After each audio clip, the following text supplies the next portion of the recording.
വിശുദ്ധ പൗലോസ് ശ്ലീഹ എഫെസ്യസുകാർക്ക് എഴുതിയ ലേഖനം അധ്യായം 5. ദൈവത്തെ അനുകരിക്കുക. വത്സല മക്കളെപ്പോലെ നിങ്ങൾ ദൈവത്തെ അനുകരിക്കുന്നവരാകുവേൻ. ക്രിസ്തു നിങ്ങളെ സ്നേഹിച്ചതുപോലെ നിങ്ങളും സ്നേഹത്തിൽ ജീവിക്കുവേൻ. അവിടുന്ന് നമുക്ക് വേണ്ടി സുരഭില കാഴ്ചയും ബലിയുമായി തന്നെ ദൈവത്തിന് സമർപ്പിച്ചു. നിങ്ങളുടെ ഇടയിൽ വ്യഭിചാരത്തിൻ്റെയും യാതൊരുവിധ അശുദ്ധിയുടെയും അത്യാഗ്രഹത്തിൻ്റെയും പേര് പോലും കേൾക്കരുത്. അങ്ങനെ വിശുദ്ധർക്ക് യോഗ്യമായ രീതിയിൽ വർത്തിക്കുവേൻ.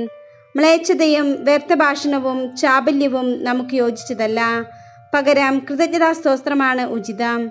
വ്യഭിചാരിക്കും അശുദ്ധനും അത്യാഗ്രഹിക്കും വിഗ്രഹാരാധകനും ദൈവത്തിൻ്റെയും ക്രിസ്തുവിൻ്റെയും രാജ്യത്തിൽ അവകാശമില്ലെന്ന് നിങ്ങൾ അറിഞ്ഞുകൊള്ളുവേൻ. ആരും അർത്ഥശൂന്യമായ വാക്കുകൾ കൊണ്ട് നിങ്ങളെ വഞ്ചിക്കാതിരിക്കട്ടെ. ഇവ മൂലം അനുസരണമില്ലാത്ത മക്കളുടെ മേൽ ദൈവത്തിൻ്റെ ക്രോധം നിബദിക്കുന്നു. അതിനാൽ അവരുമായി സമ്പർക്കമരുത്. ഒരിക്കൽ നിങ്ങൾ അന്ധകാരമായിരുന്നു, ഇന്ന് നിങ്ങൾ കർത്താവിൽ പ്രകാശമായിരിക്കുന്നു. പ്രകാശത്തിൻ്റെ മക്കളെപ്പോലെ വർത്തിക്കുവേൻ. പ്രകാശത്തിൻ്റെ ഫലം സകല നന്മയിലും നീതിയിലും സത്യത്തിലുമാണ് പ്രത്യക്ഷപ്പെടുന്നത്. കർത്താവിന് പ്രസാദകരമായിട്ടുള്ളവ എന്തെന്ന് വിവേചിച്ചറിയുവേൻ. അന്ധകാരത്തിൻ്റെ നിഷ്ഫലമായ പ്രവർത്തനങ്ങളിൽ പങ്കുചേരരുത്. പകരം അവയെ കുറ്റപ്പെടുത്തുവേൻ. അവർ രഹസ്യമായി ചെയ്യുന്ന പ്രവൃത്തികളെക്കുറിച്ച് സംസാരിക്കുന്നത് പോലും ലജ്ജാവഹമത്രേ. പ്രകാശിതമായവയെല്ലാം പ്രശോഭിക്കും. ഇങ്ങനെ പ്രശോഭിക്കുന്നതെല്ലാം പ്രകാശമാണ്. അതുകൊണ്ടാണ് ഇപ്രകാരം പറയപ്പെട്ടിരിക്കുന്നത്: ഉറങ്ങുന്നവനെ ഉണരുക, മരിച്ചവരിൽ നിന്ന് എഴുന്നേൽക്കുക, ക്രിസ്തു നിന്റെ മേൽ പ്രകാശിക്കും. അതിനാൽ നിങ്ങൾ അവിവേകികളെപ്പോലെ ആകാതെ വിവേകികളെപ്പോലെ ജീവിക്കാൻ ശ്രദ്ധിക്കുവേൻ. ഇപ്പോൾ തിന്മയുടെ ദിനങ്ങളാണ്. നിങ്ങളുടെ സമയം പൂർണ്ണമായും പ്രയോജനപ്പെടുത്തുവേൻ. ഭോഷന്മാരാകാതെ കർത്താവിൻ്റെ അഭീഷ്ടം എന്തെന്ന് മനസ്സിലാക്കുവേൻ. നിങ്ങൾ വീഞ്ഞു കുടിച്ച് ഉന്മത്തരാകരുത്, അതിൽ ദുരാസക്തിയുണ്ട്. മറിച്ച് ആത്മാവിനാൽ പൂരിതരാകുവേൻ. സങ്കീർത്തനങ്ങളാലും ഗാനങ്ങളാലും ആത്മീയ ഗീതങ്ങളാലും പരസ്പരം സംഭാഷണം ചെയ്യുവേൻ.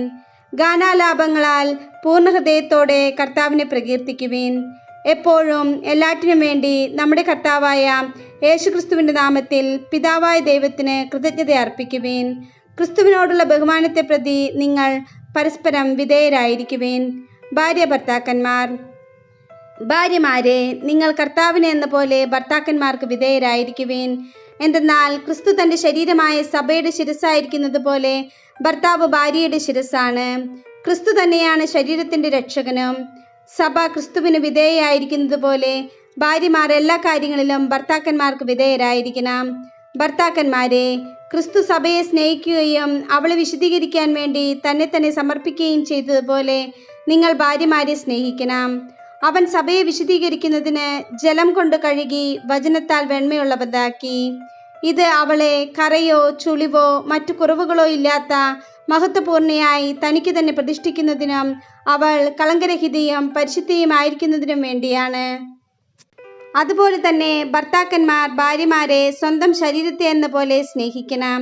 ഭാര്യയെ സ്നേഹിക്കുന്നവൻ തന്നെയാണ് സ്നേഹിക്കുന്നത്. ആരും ഒരിക്കലും സ്വന്തം ശരീരത്തെ വെറുക്കുന്നില്ലല്ലോ. ക്രിസ്തു സഭയെ എന്ന പോലെ അവൻ അതിനെ പരിപോഷിപ്പിക്കുകയും പരിപാലിക്കുകയും ചെയ്യുന്നു. എന്തെന്നാൽ നാം അവൻ്റെ ശരീരത്തിൻ്റെ അവയവങ്ങളാണ്. ഇക്കാരണത്താൽ പുരുഷൻ പിതാവിനെയും മാതാവിനെയും വിട്ട് ഭാര്യയോട് ചേരും, അവർ രണ്ടുപേരും ഒന്നാവുകയും ചെയ്യും. ഇതൊരു വലിയ രഹസ്യമാണ്. സഭയോടും ക്രിസ്തുവിനോടും ബന്ധപ്പെടുത്തിയാണ് ഞാനിത് പറയുന്നത്. ചുരുക്കത്തിൽ, നിങ്ങളിൽ ഓരോ വ്യക്തിയും തന്നെപ്പോലെ തന്നെ ഭാര്യയെ സ്നേഹിക്കണം. ഭാര്യയാകട്ടെ ഭർത്താവിനെ ബഹുമാനിക്കുകയും വേണം.